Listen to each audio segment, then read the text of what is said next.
در شهر لیوکان بخشیده با استقبال جشن افتخاری ملت 35 سالگی استقلالیت دولتی کارهای آبادانی و سازندگی با مرام ادامه داشته است. 71 انشاءات نوی به نقشه گرفته شده تا امروز 49 عدد آن ساخته مورد بهره برداری قرار داده شده است. عین زمان در باقی مانده انشاءات جشنی نیز کارهای ساختمانی با سرعت و صفت بلند جریان دارد. گزارش همکارانمان در این خصوص. طبق نقشه چاره‌بینی‌های آمادگی به جشن بزرگ ملی 35 سالگی استقلالیت دولتی جمهوری تاجیکستان در شهر لیوکان روز تا روز کارهای سازندگی وسعت تازه کسب نموده ایستاده است.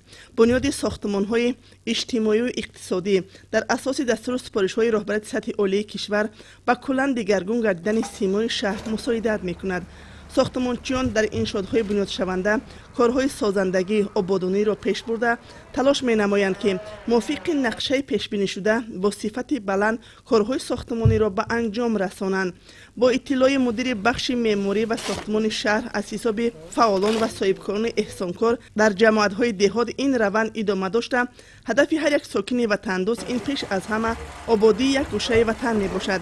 سروری دولت ضمن سخنرانی‌هایشان پیوسته تاکید می‌نمایند که آبادی وطن پیش از همه از خانه محل زیستی هر یک ساکن کشور آغاز گردیده.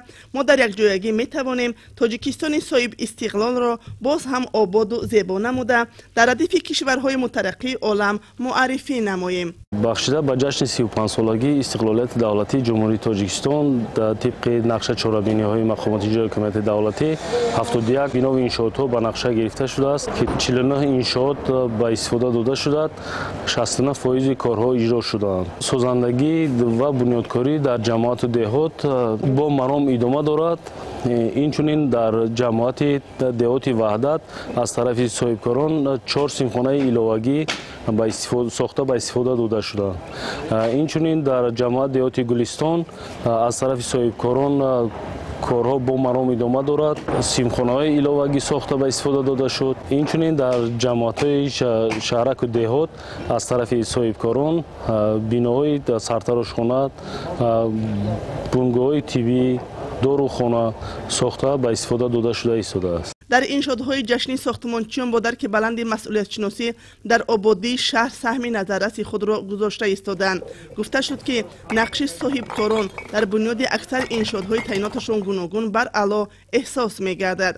با دستگیری صاحبکار وطنی عبادالله اماموف در کوچه به نام اسماعیل سامانی جماعت شهرک ساختمان بینای استقامتی بلند آشیانه با مرام ادامه دارد. مسئولین جمعیت دارای مسئولیتش محدود عبادالله یادآور گردیدند که کارهای ساختمانی ماه اکتبر سال 2024 آغاز گردیده موافق نقشه در مدت 1 سال روند آبادانی به انجام رسانده شود.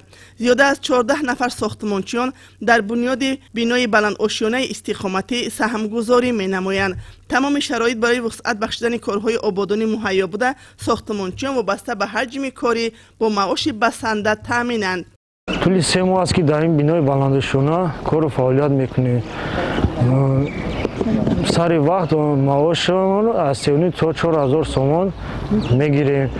مسئله ساختمانی همش بسنده است.